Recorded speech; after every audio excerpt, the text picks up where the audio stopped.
Welcome to America's Talking. I'm JD Davidson. Joining me today is John Stife. He's our Wisconsin reporter for the Center Square, and we're going to talk sports gambling. Where in Wisconsin, you can't do it. But John, there's a push to kind of make that legal in the state. Right. And they're doing a technical amendment that would say that mobile sports wagering, if you do it through one of the 11 tribes in the state that currently have gaming and their servers are on tribal lands, and you're in the state of Wisconsin, then it doesn't count as a bet. So it's not a crime and it fits the mold. And that's because there's a law from pre-93 that allowed these gaming packs with the 11 tribes in Wisconsin to have gaming on the tribal lands, and later it was amended to add sports gaming. So why the push now by lawmakers to, I hesitate to say make it legal, but make sports betting legal in the state? Well, it's because, first of all, it's blowing up. It's across the country.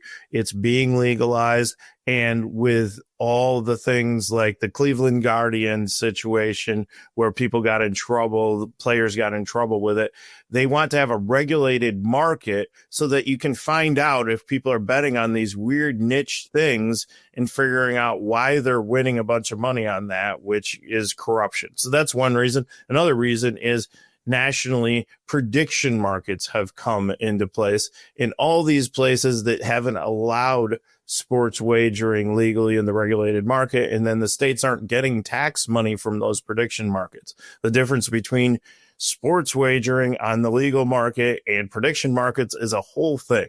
It's really technical. And essentially, you go to a sports book and you get a number and you're betting against the house. And you're saying, okay, I think this team's going to win. On a prediction market, it's essentially they take a little cut and then you're betting against other people. You're like saying, team A, I think they're going to win. And then they leverage it against people that are putting money on team B. They also have things outside of sports, like who's going to win an election, things like that. And technically, federally, it's been allowed for them to operate in all these states that don't have these regulated sports wagering markets. So there's a lot to unpack here. Let's start with, I think that was a pretty good explanation of the prediction market. It's basically you and I are betting. Right. We're going to bet on. They take a cut. Yeah, right. You and I are going to bet if the next car passes my house is going to be a white car or a red car. And we're going to bet $5. They get $1 from each of us. And there are ridiculous things like that on there, like whether Trump will say a specific word when he meets someone, whether he will shake the hand of someone he's meeting. That literally happened yesterday, and one of the White House accounts commented on it afterwards, which is a whole other thing. So, I mean, this could really, we could do 4 or 5 segments on this. You know, states, Ohio, where I'm based, is banning prop bets. If the prediction market is technically not betting, then prop bets would come back in states that have banned prop bets. Let's look broader nationally. What are the large sports gaming companies starting to do in other states that Wisconsin is worried is going to come in there? So right now, Kalshi and Polymarket are two of the big prediction markets. But within the last week, FanDuel and DraftKings, which are the two biggest legalized sports books in the country, have said, we're going to put millions, like hundreds of millions, into creating prediction markets in states like Wisconsin that don't already have the legalized sports gaming. And the problem, again, for states with that is then they're not getting their cut. In Wisconsin, the cut comes from a revenue agreement between the state and the tribes. In other states, it's taxing agreements between the sports books and the state. And these prediction markets aren't involved in that at all. So the state's not getting money out of it. So all the states that have held out, like a Texas, a Georgia, a California, on legalizing sports wagering, well, people are able to do it through these prediction markets there. The state's not getting money.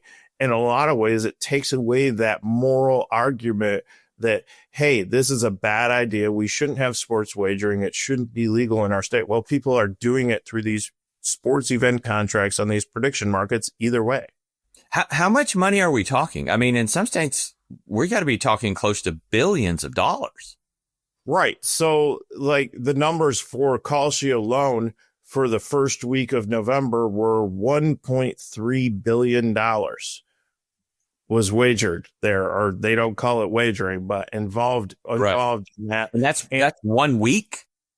Yes, that's 1 week for everything. For an NFL weekend, it's hundreds of millions. And this is going to go up as you see FanDuel and DraftKings roll out what they're doing, putting more advertising behind it so more people are aware, hey, you can do this in this state, and it's not necessarily as nefarious as before when you were going through like Costa Rican offshore illegal sports gaming books. Like this is more regulated because it's a company, DraftKings and FanDuel, that doesn't want to get in trouble with the federal government and all these state entities because they're making money in those too.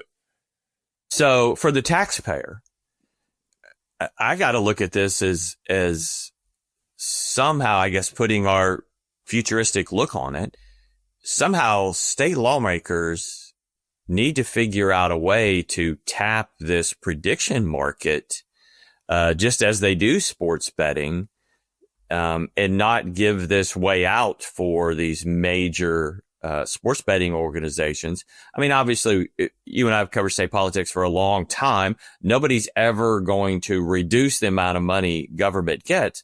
But if a state, even like Ohio or Wisconsin, could get close to $1 billion in new revenue, that may not lower your property taxes, or it may not lower a sales tax, but it could fight off an increase.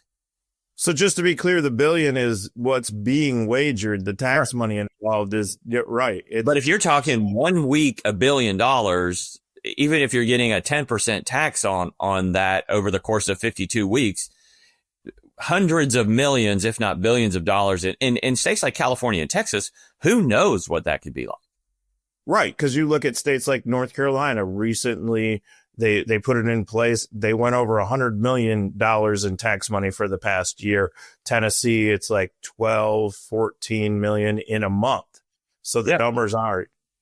I mean, they're big, and I feel like, as often is the case, general assemblies across the country are kind of behind this, and they may get stuck where they may not have a leg to stand on, and all of a sudden they're going to lose this revenue option that could really help taxpayers.